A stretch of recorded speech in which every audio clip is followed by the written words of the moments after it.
In this video, we are going to further explore the data quality, and particularly in this video, we are going to talk about validity of data. We are going to discuss which data will be considered as a valid and which are not. So data quality, and inside this data quality topic, the first topic is validity. Now if the data meets the criteria, certain constraints that is set forth by business need. So depending upon a business need, the criteria might be different. Some of the business might define some criteria and other might different. So data quality, which is validity in fact, can be different depending upon the business need. But typically these are the constraints that we can set up for checking the validity of data. That means to check whether the data that has been collected is valid or not, we can compare it against these constraints. We are going to check against these constraints our data, and typically if our data follows these constraints, these criteria, then we will say that our data is valid, otherwise it is invalid. Now let us start with the first one, data type constraints. To understand this concept, let us say that I have some data that is measured here, and let us say that this is variable x, and typically this x is a numerical attribute. That means it contains numbers. So you can see these are numbers, all of them are numbers. And what is the type of this x now? That is numerical attribute. So that means it is a numerical variable. But let us take an example where we have different type of data within this same x. Let us say that along with the numbers, it has some text, some boolean value also.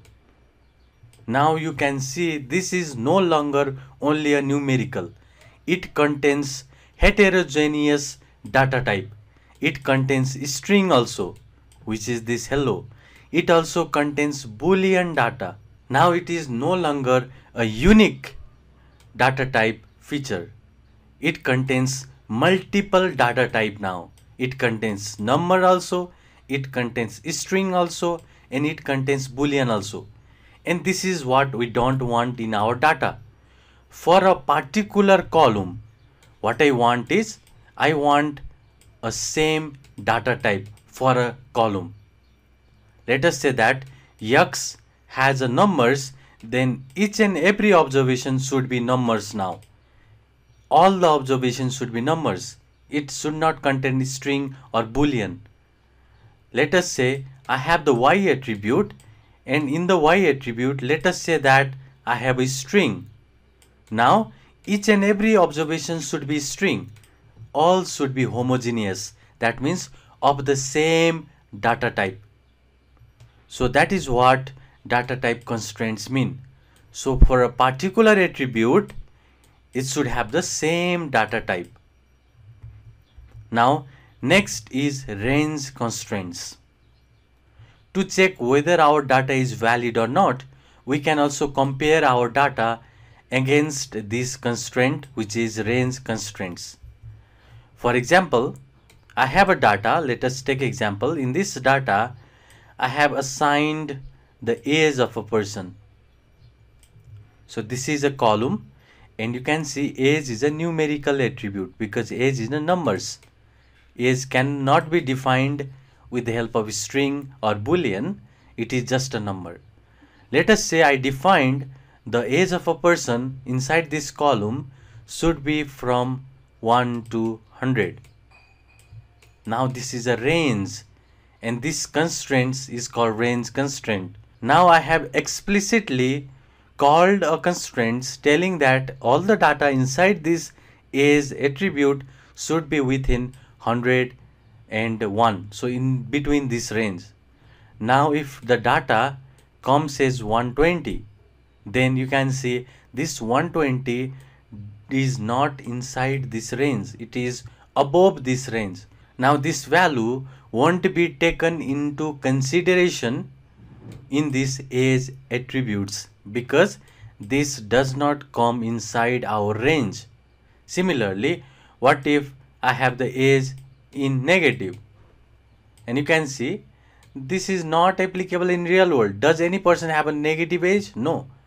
But let us say while creating data we mistyped or we did something like the data entry person made some terrible error, and you can see it cannot also go directly into the age because we have set the age should be within 1 to 100. Negative 10 does not come into the range of these constraints. So minus 10 is also not valid for the age attributes. In this way, we can specify range constraints by defining the range. Next one is mandatory constraints. Now mandatory constraints is something that should be mandatory. It should not be empty. For example, I have make this name attribute is mandatory. That means all the persons should have their name. No person with an empty name or no name should not be entered into this data. So that is what mandatory constraint means. The field or the attribute should be mandatory. It should not be empty. Next is a uniqueness constraints. So uniqueness constraints basically means that all the observations should be unique. For example, I have the attribute, let's say student roll number or student ID. So the roll number is unique for each student. That is how we can identify each of them uniquely. So one person will have the roll 1 and 2 and 3. So this way we can identify each of the students uniquely. So that is what uniqueness constraints means. So let us say if I specified the roll numbers of the students should be unique, then that means no two students should have the same roll number. This is not valid. No two students should have the same roll number as 3. So one should have 3, then next should have 4. So this way each of these roll numbers should be unique. That is what uniqueness constraints mean. Now next is set membership constraints. So let us take example like I have the categories I have specified here. Let us say I specified the categories of a gender for my program, that is each of the persons should have at least this gender, male, female and other. Now this is what I have basically predefined in my gender constraints. Now if I make a column of a gender for each of this person, then let's say this is a gender attribute or gender column. Column is same as attribute. Now let us say one person comes. Now this person gender should be within these categories. This person can either be male or female or others. So let's say I assign male. So male is from this category itself. So that is what membership constraints mean. Now let us say one person came, like let's say he is Johnny, and here I assigned the gender is, let's say, not defined. So this is his gender now. And now this is not valid because not defined is not defined inside this gender attribute. Can you see not defined here? So no. So that means Johnny should pick his gender from this only. So he can either choose male or female or others. So except this list, he cannot, or he or this person basically cannot select any other gender. So that is what gender or membership constraints represent. So membership here means a categorical representation. Similarly, we have a foreign key constraints. Cross-field validation is important one. So what does cross-field validation means is, let us say that I have a data about the hospital. Let's say that the person has been admitted to the hospital. So this is the admission date. So admitted date is this attribute. So let's say one person came and he is the person A and he was admitted in, let's say, March of 2. So this is person that is admitted to the hospital at March of 2nd. Now discharge date is another attribute I have here. So this is the discharge date from the hospital. So now this date should be greater than this date, because in a real world scenario, of course, you can see a person should be admitted first in order to get discharged. Let us say I gave the value as March of 1st. Does it make sense? He admitted to March of 2nd and he got discharged, that is way ahead of the admission date, and this is not what we want. So this discharge date must be either March of 2 the same day or greater than March of 2, maybe March of 3rd, March of 4th and March of 5th and so on. But it cannot be within this same date or less than this date, obviously, because the person can be discharged on the same day. So it can be March 2nd also. Maybe he has only some simple injuries and he was like having a simple injuries and he got discharged in the same day. It might happen, but the admission date and the discharge date must be consistent with each other, and that is what cross validation means. Another example we can also take about the cross validation is, let us say that you are making some e-commerce website and you are storing the data. So here is the order date, the order that has been made by the customer, and here is a delivery date, delivery of the product.